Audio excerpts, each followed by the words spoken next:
why are explosive wide receivers such as Deebo so valuable? And it seems like the league realizes it now. It kind of traces back to me to the Bengals choosing Jamar Chase over Penei Sewell. Everyone thought they were wrong. The right thing to do is take a left tackle. They took the wide receiver. They went to the Super Bowl. And now it seems like this is a trend. Why is football changed, and why is this the way it's going? I think it's two things. One, I think it's because of the rules, obviously.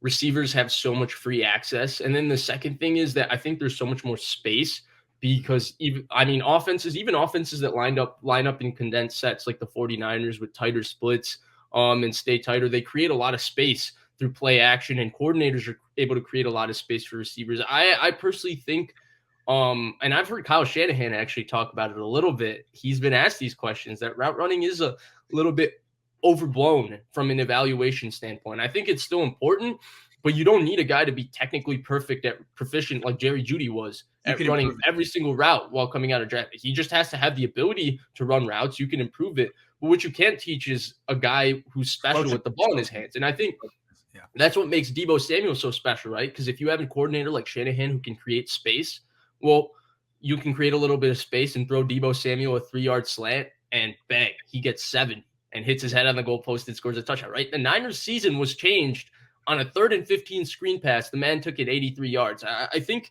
it's invaluable to have a guy that can do that. I think every offense needs one. I think every offense who is really, really good in the NFL, besides Green Bay, has one guy who can do it. Buffalo has Stephon Diggs, who can hit his head on the goalpost from anywhere. You should probably have a player like this. Right. Yeah. Them at Green Bay and I would say New England for years with Brady were the only two offenses you could say, well, they don't have that one guy who could score from anywhere. Well, they happen to have two of the greatest quarterbacks we've ever seen who will execute down in and down out perfectly every single play. And you don't have to worry about, having to have a guy score from 80. And I think it's getting a little bit underrated. I think a lot of people are looking at it and saying, well, Deebo was needed to do this because Garoppolo was his quarterback. I know we're going to touch on this topic a little bit more later in the show, but I do want to touch on it a tad now. There's nothing underrated about having a guy that can score from anywhere. Yeah. The Niners offense in the playoffs was pathetic. It was awfulville. It was terrible. They had 2 drives versus the Rams that were successful. One of them was because he took a screen pass 40 yards and scored. Not many other players in the league are scoring on that play. Yeah. The tackle he broke and then the acceleration out of the tackle to go score, that's special. He's special. He's one of one. There's not a lot of guys that are this good with the ball in their hands. I think it's invaluable to have this guy. I'm shocked the fan base that, watched Jerry Rice play here for 20 years. Jerry Rice was the king of the yak with the West Coast offense. You want to talk about big plays, not just first downs. He wasn't a possession receiver. He averaged 18 yards a catch. I mean, he's synonymous, right, with taking the 3-yard slant 60. Yeah. I've seen the 95 game that Elvis Grbac starts where they line him up in the slot and turn him and throw him a little hank route, and he takes it 60 and splits both safeties with just pure speed. Yeah. I've seen that play like 25 times. Yeah, and it happened 4 years before I was born.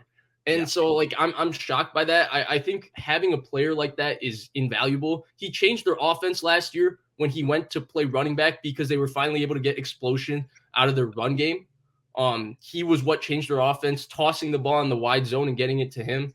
Hold on, though. We were talking on the phone. There was one other thing that you mentioned about why explosive wide receivers are maybe even more valuable than a left tackle or a defensive end. And it's the fact that the game is played in space more than it ever has been. Yeah. I mean, it's 3 wide receivers. It's 4 wide receivers. It's in the shotgun. It's get the ball out of. It seems like every year the ball, on average, comes out of the quarterback's hands. Quarterback's in quicker. Faster. Yeah. And so what is more important? What becomes more important every year? The wide receiver. He needs to be. If you're going to throw the ball in 2 seconds, the only way you're going to get big plays is after the catch.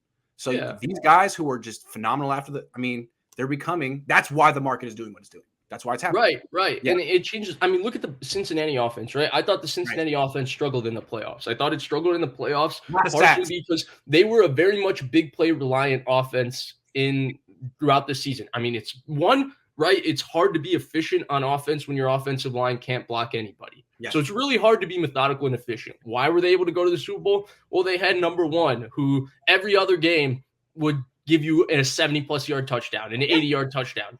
And he would change things that way. And I think that you can block it up really well, right? Green Bay is the opposite. They've historically had a really, really good offensive line. Rodgers is, in my opinion, maybe the best quarterback I've ever seen from just a pure, like, what he does at the position. There's no weakness. Everything about him is perfect. Yeah. And yet they keep running into issues in the playoffs because when they face these really, really good defenses that play really, really disciplined and they can beat their offensive line with their front four, like Tampa Bay, like the 49ers, they have nobody on their offense that can create that 1 or 2 game-changing plays where, you take a slant and you go 40 yards and all of a sudden it flips a drive, gives you momentum, and you can score. And I think that's one of the reasons why they've struggled in the playoffs. And that's why, Cincinnati goes far, because even though their defense, I thought, drove them to the Super Bowl, I thought their defense had a terrific playoffs, and the Cincinnati offense maybe didn't play up to stuff in the regular season.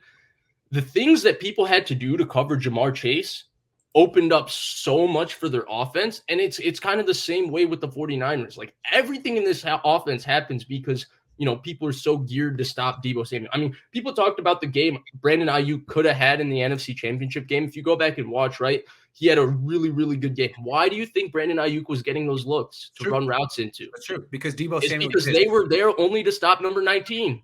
Yeah, it's like saying that Klay Thompson's a better player than Steph Curry. Like, no. Stephen Curry is the one that's drawing all the attention, not Klay Thompson, but Klay Thompson's good too. Anyway, that's neither here nor there. You're a Midwest guy.